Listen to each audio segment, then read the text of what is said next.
When it comes down to it, this business of moving to Ireland, which I was planning on doing, considering how my country has frankly treated me under these many years of less than desirable treatment by the National Health Service, um, I I want to say also that I am proud of being British on a level. We have great achievements. We've done great things. We invented the computer, for example. We've produced people who came up with the laws of motion and things like this, and Newton's theory of gravity, which was partly stolen from Robert Hooke and Ismail Balialdus, but he did formalize it with equations and did, I believe, discover the gravitational constant. But there's all sorts of finicky fuckery going on in Britain, and on many levels, I'm proud to be British. When it comes to things like inventing the computer, on a level, yes, we invented the computer. Charles Babbage invented the analytical engine, and later on, Alan Turing developed the first working computer at Bletchley Park during World War II, and that was used for cracking the Enigma machine, as we now all know. But the way our government treated Alan Turing was disgusting, frankly. And it was nothing less than a fascist attitude towards homosexuality, mediated by the National Health Service. So it's, on one level, yes, I'm proud to be British. However, I'm also ashamed of being British. That's the other thing. The way I've seen people treated within this system, this mental health system, I think it's shameful. I really do. I've seen the way that people get treated, being driven to the margins of society, being turned effectively into second-class citizens. And I see some of the trash waddling around in British society who, for instance, believe they're better than the mentally ill, and because they're like a dark trio type, they're a psychopath or a sociopath or a narcissist or something like this, and they're desperate for any reason to think that they're better than someone else. So they'll fixate on something like mental illness and believe that that raises their status above someone else because, I'm not a loony or whatever. And you get loads and loads of people like that in Britain. There's a lot of trash in Britain. Really, there's a lot of trashy, stupid, bigoted people here. And some of them have been my family. Sorry to say, these conversations around the dinner table and the wrong thing gets said. And you just say something like awful and homophobic or racist. And it's just, I know it's attitudes from the past and all this sort of thing, but you see it even among the young sometimes. And, more as in the reactionary era of middle age, when, you've got this classic shift to the right that people do when they're about 45 and they've got some money together and they don't want higher taxes, and so they're more tempted to vote for a right-wing party, and that's just basically the reason why people do that sort of thing. So I don't think anyone really should be proud of their country necessarily, and have this attitude solely of pride, and not some degree also of humility, shame, and an honest appraisal of a country's achievements versus the detriments that it's wrought upon the world. Because Britain is, we saved the world from the Nazis. Did we really? We assisted with that effort, yeah. We certainly contributed to the downfall of Hitler, but then again, the Russians sacrificed far more men than we did, and really it was the Russian campaign that probably ended Hitler in the long run. The Americans also contributed a great deal to that. But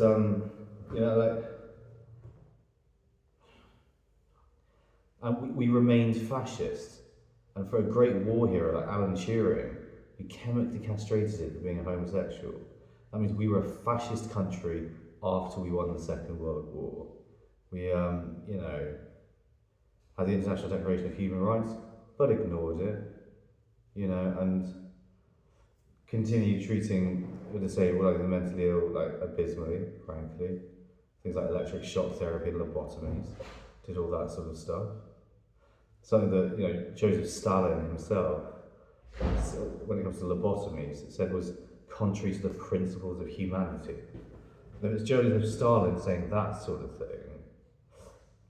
whose argument would be that I was merely putting my people in work camps in Siberia.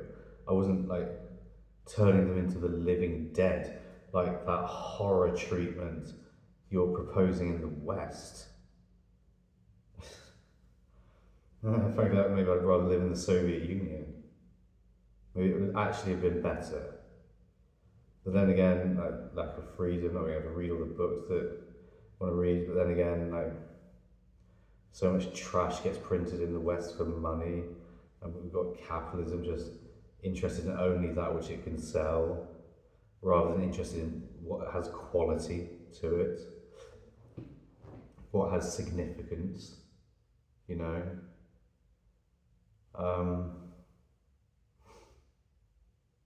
Yeah, there's a lot to be proud of. On the one hand, it's hard not to be proud of the achievements of our great men or our great individuals, our great women also, obviously. But on the other hand, it's pretty shambolic how we treated people in this country as well. It's pretty shambolic how we have this rigid and totalitarian system of class and social dominance by elites. It's a deeply unfair place, very often. And it's a place where a lot of talented individuals get devalued and shoved into the hinterlands and ignored, while we put a huge amount of emphasis on cheap, empty fame and celebrity culture, and where we worship and fawn over the rich and demand that, you know, like, that everyone pull themselves up by their bootstraps and work harder usually in menial low-paid jobs that serve to benefit the rich, while the rich swan about on trust funds and live on the interest of their trust funds and contribute nothing of any particular value other than moving stocks and shares about in their portfolios and just making money that way, without actually providing utility. So I prefer this country to be a much more egalitarian country, I think. And yeah, maybe that's what I want to say. So I can't be entirely proud to be British, because like every country has done great things on a level, I think. But also, you know, the monstrosities of the past aren't entirely consigned to the past. Not here anyway, and I've learned that in my time also. We keep doing the same things. We keep doing the same things to people and expecting different results. And when it comes to the International Opium Convention, if we were behind that piece of international law would have started the First World War, more or less. And the First World War ultimately led to the Second World War. So really, when it comes to the world wars, very likely it was all our fault. Because with the International Opium Convention, we would have been trying to cripple the Germans' economy and their dominance in the international drugs trade. And the crafting of drugs legislation was to bring things like morphine, heroin and cocaine under our control and the control of our drugs companies. So after all, when we signed the Treaty of Versailles, the Germans had to give over the trademarks to those products to the Entente powers. So that led to the crippling of the German economy, downfall of the Weimar Republic and the rise of Hitler. So we set up the failure of the German economy. We punished Germany with the Treaty of Versailles, the the Entente powers. And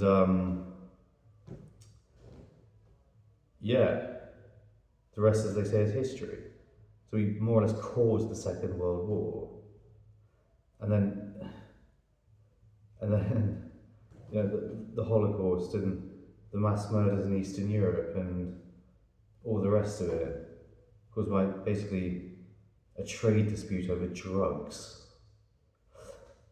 And I've been trying to write a book about this for several years called Control: A History of Western Prohibitions. It should perhaps more accurately be called Control: A History of History of Prohibitions of the Anglosphere, or something like that. I don't know, but yeah. And eventually, drugs, I think, will be legalised again, once again internationally. But it was an effort to control the supply of drugs, and to control the price of drugs, make drugs very expensive, make them very lucrative. And it's one of the more shameful things we've ever done, leading to 2 world wars. You know, an atrocious bit of legislation, an atrocious act. So actually, on balance, irrespective of the great things we've done, you know, irrespective of the great music, the comedy, the films, the poetry, the art, the great scientific achievements, you know, all that stuff, all that wonderful stuff that we've done, there's the deaths of millions of people. So my pride and shame when it comes to Britain actually balance out. But when it comes to Ireland actually haven't done anything like that. So maybe I prefer to go and live there, in Ireland, and not remain in this insane little country which had a lot of power in the past, but doesn't have so much power anymore, and is a bit of a faded violet, a bit of a shrunken violet of a global power as it stands. And perhaps with Astrodyne Rocketjet, my corporation, my shadow corporation, I could rejuvenate the prospects of Britain if I felt like keeping it here. Perhaps I could, because maybe this could be a company worth not billions, but trillions of dollars. I don't know. I think with this fusion technology in space, though, minting gold from lighter elements, putting us completely in control of all matter, it might be worth substantially more than that even. So, am I proud to be British? What has my country actually done for me?